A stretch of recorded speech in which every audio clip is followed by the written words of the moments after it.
सुर्खेतमा गएर देउती बजे मन्दिर पनि हेरियो, बुलबुल तालमा पनि बोटिङ गरियो अनि यति धेरै ठुलो कार्के बियर टेम्पल पनि हेरियो।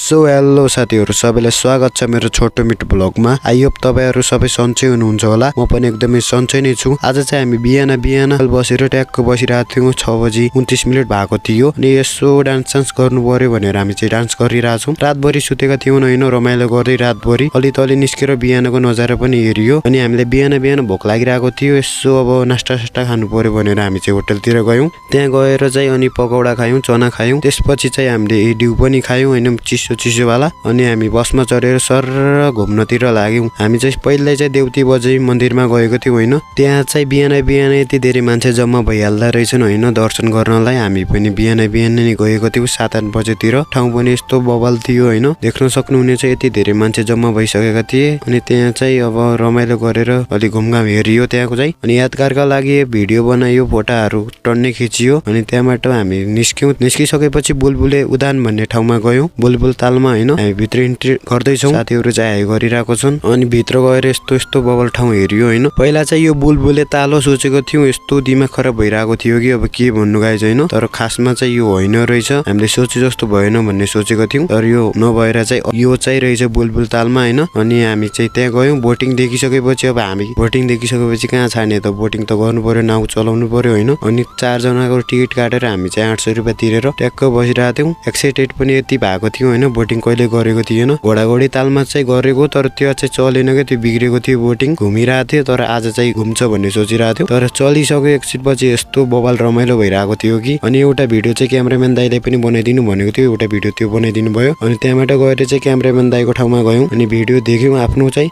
एकदम बवाल थियो। त्यहाँ पनि यादहरुको लागि फोटाहरु खिच्यौं अनि क्यामेराम्यान दाइले चाहिँ बाइ गरेर हामी चाहिँ त्यहाँबाट निस्क्यौं। त्यहाँबाट निस्किसकेपछि केटाहरूले चाहिँ राइस खायो, मैले चाहिँ पकौडा खाए हैन। त्यहाँबाट अब पेट पूजा गरिसकेपछि अझै होटलतिर लाग्यौं खाना खानलाई चाहिँ। त्यसपछि चाहिँ हाम्रो पालो आयो, हामी 4 जना बस्यौं खानलाई।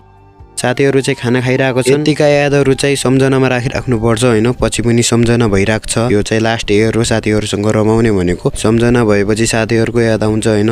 अनि बसमा चढेर रमाउँदै हैन, सुर्खेत बजार हल्लाउँदै चलपल हान्दै हामी चाहिँ सिधै कार्के बियर टेम्पलमा गयौं हैन, भित्र सिटेर लाइन पारेर। अनि त्यहाँ भित्र सिर्दाखेरि चाहिँ यस्तो आनन्द आइरहेको थियो कि हैन, यस्तो बवाल हैन। यतिसम्म पनि ट्यालेन्ट हुँदो रहेछ मान्छेसँग हैन। ढुङ्गामा यस्तो डिजाइन हानिदियो छैन, कोठा सोटा केही छैन, खाली भित्र मात्र अलि ठाउँ रहेछ। त्यहाँ चाहिँ गौतम बुद्धको फोटा राखेका थिए, गौतम बुद्धको। अनि त्यहाँ पनि दर्शन गर्यो। यहाँ चाहिँ ढुङ्गाको हामी घर बनाइरहेको छौं। यो चाहिँ घर बनाएपछि विश पुरा हुन्छ रे, 10 रुपैयाँ राखिदियौ। विश पुरा हुन्छ हुँदैन यो त थाहा छैन, तर हामीले चाहिँ घर बनायौं, 10 रुपैयाँ राख्यौं हैन। त्यसपछि चाहिँ हामीले अलिकति भोक लागे जस्तो भयो।